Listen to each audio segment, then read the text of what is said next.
Alam niyo po kung hindi niyo pa ito nagagawa, naluluto itong gantong klaseng pagluluto ng bangos o anumang fish fillet, panoorin niyo po ha. Iniba ko po ng kaunti ang pagluluto, yung style ng ating pambansang isda.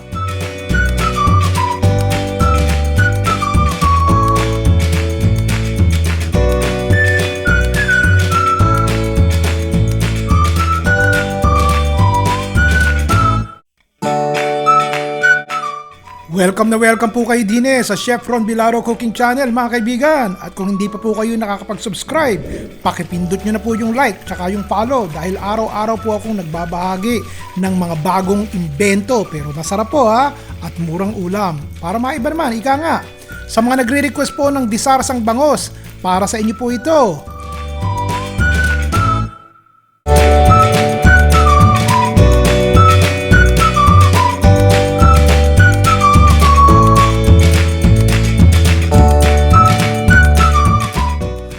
Gagamitin ko po yung kaunting mantika galing sa pinagprituhan ng bangos ha.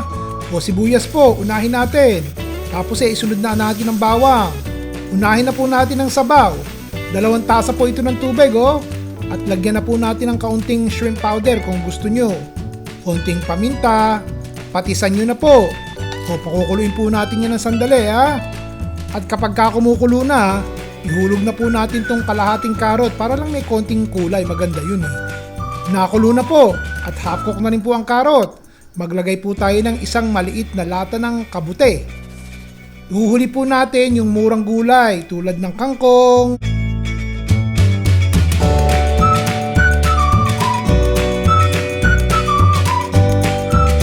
pati po malunggay. Lagyan nyo na rin para makulay at masustansya na.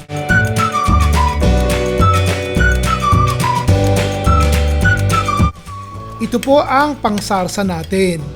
2 itlog na maalat po ito.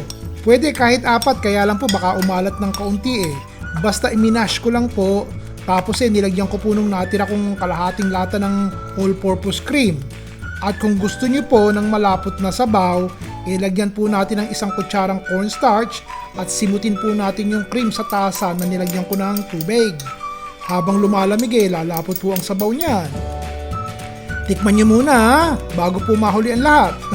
At pag ayos na po ang timpla sa inyo, kung kayo po'y may ginayat na keso sa refrigerator, mainam din po. Pero hindi naman kinakailangan dahil masarap na po ang sarsa kahit wala nito. Hinaan nyo po yung apoy. At saka ilagay na po natin tong ating tostadong bangos. Yan kung nakagayak na po ang pamilya nyo, ready na kayong kumain at may sinaing na rin. Bago nyo po patayin ng apoy, lagyan niya po ng kinchay o kaya cilantro para winner na winner po ang lasa. Alam nyo, isa po ito sa ulam na niluluto ko lately na talagang nakakaingganyong kumain. Basta tostado po yung bangos, para pati ulo ng bangos kaya nyong ngalutin.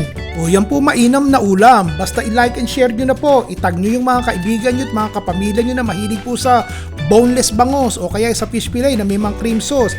Pakiwari ko po magugustuhan nila ito. Ayos po ba? Kayo ang boss Ron Bilaro po.